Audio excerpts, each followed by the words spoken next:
And welcome back to another episode of TED Talk Stamps with your host, yours truly, Ted the Talking Stamp Collector. And I just want to tell you that this episode is being sponsored by HipStamp, the stamp marketplace, the site that was built from the ground up by stamp collectors for stamp collectors. It's a great place to buy stamps, and if you're a dealer or an aspiring dealer, it's a great place for selling stamps, as the selling fees are lower than any of the other major platforms around. The listing process couldn't be easier, and they've got a great forum where you can ask questions and get help from a lot of other dealers. I put the link to HipStamp in the description below, so go ahead and after you're done watching here, go ahead and click through and check out HipStamp. I think you'll like it. And this week I want to share with you an auction haul I made off of HipStamp about a week ago. This was one of HipStamp's no reserve auction events. Why is it called an event? Well, because all of the listings for this auction start at a set time within a couple of hour window and end at the same time on one day within a certain couple of hours window. And all of the auction listings have a minimum bid of 1 penny with no reserve. What does that mean? Well, a reserve auction means that a seller might say that it has a minimum bid of 1 penny. However, they have specified that if the bid does not get up to, say, $5, then he doesn't have to sell it. In a no reserve auction, you start at a penny. If the only bid is for 1 penny, then that bidder gets the stamp for 1 penny. It's a good way to pick up some stamps at great bargain prices. Now, I haven't won any auctions for just a penny, but I did get some pretty good prices, I think. And before I show you what I did get, I'll show you what I lost out on. Let's go over to HipStamp and I'll show you all the bids that I lost. So from the HipStamp front page, we head up, click on members area, go down to the buying section and the bids option here, and then we come over and we'll filter by the bids that I lost.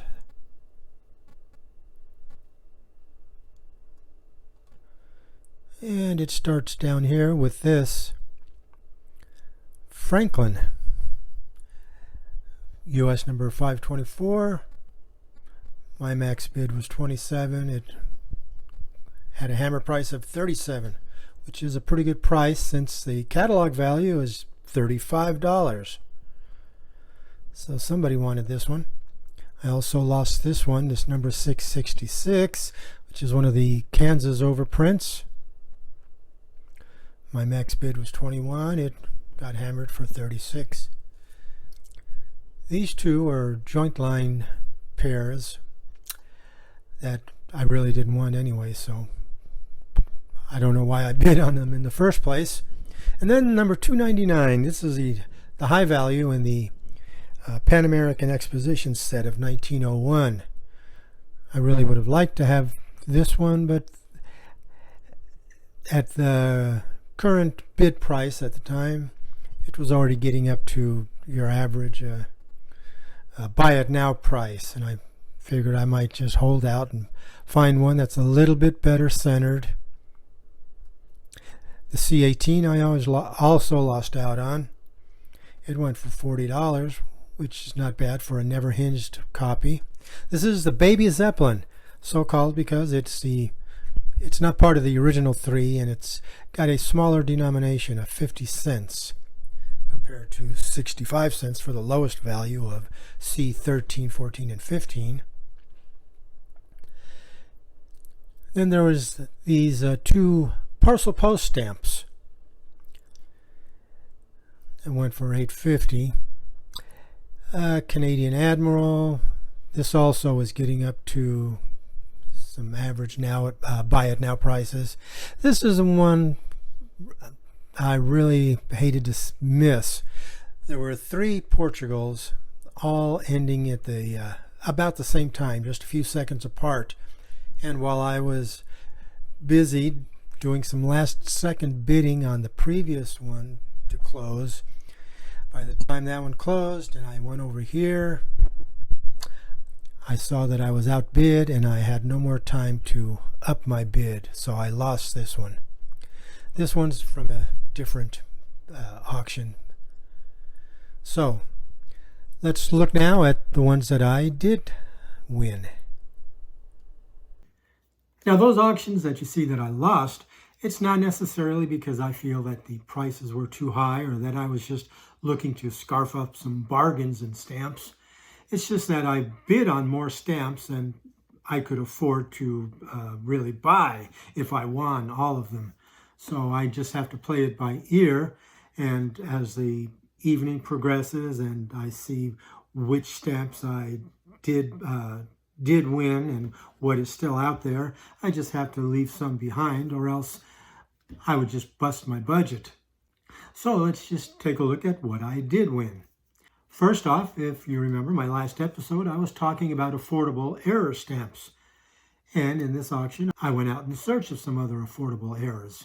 And I did pick up 2. One of them was this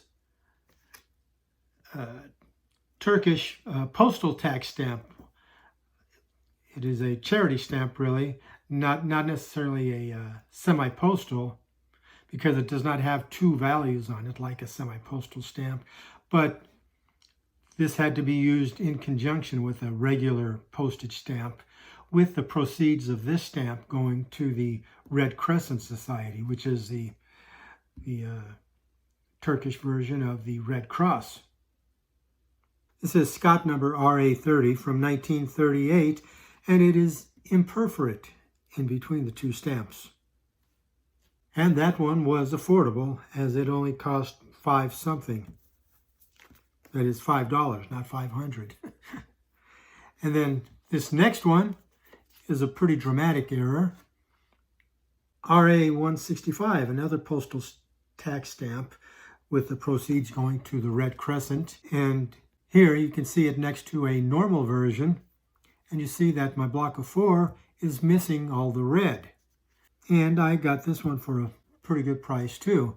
Others I've seen on another auction site for similar errors, blocks of 4 going for about $40, and I picked this up for just $8.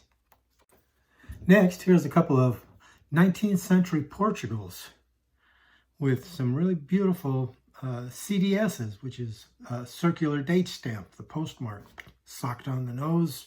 The one on the left is Portugal Scott number 63 from 1887, and the one on the right is Scott 77 from 1893. And I'm really pleased with this purchase, as I think these are just in beautiful condition for 19th century stamps. And as you saw earlier when I showed you my losing bids, I lost that other 3rd Portugal, which kind of bummed me out because I was on a roll getting these other ones. And then here's 3 more. This was one lot where I got 3 Portugals, Scott number 81, 82, and 83 from 1892. And these are also in really nice shape. And as you can see, the center one has a nice CDS. Then moving on, I got this nice French colony of Reunion. This is Scott number 6 from 1885. And as you can see, it's a beautiful 4 wide margins and just in really nice shape. Another 19th century stamp, this one from Sweden. It's Scott number 11 from 1858. And it also has a nice CDS on it, but I can't figure out what city that is. It starts with GAM. If someone else knows, I'd appreciate you leaving a comment below and letting me know.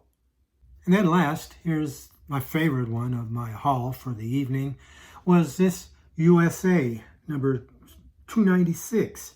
This is from 1901, the Pan American Exposition series. It's a set of 6 stamps, of which this is the 3rd one in the set, showing an old automobile. And it too is in really nice condition. Good margins, a very attractive stamp with just a really nice vignette. The vignette being the engraved automobile picture in the center. So that was my auction haul for that night. There were 3 different dealers involved, and I got all the stamps within the next week, and they were all as described. I had no problems with any of them. There were no hidden faults that were not described in the listings. They were all in great condition, and really no complaints with any of the lots I won.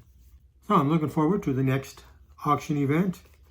And if you haven't tried a HipStamp auction yet, I urge you to give it a try. You'll never know what kind of bargains you may end up with yourself. And if you're a seller, as you can see from, for example, that Benjamin Franklin stamp that I lost, you can get some good prices if you have good quality merchandise. So all in all, a good deal all around for the buyers and the sellers. So once again, let me thank HipStamp for their sponsorship of this program. And I just urge you to click on the HipStamp link below or on the card above and check out HipStamp yourself. Hope to see you there.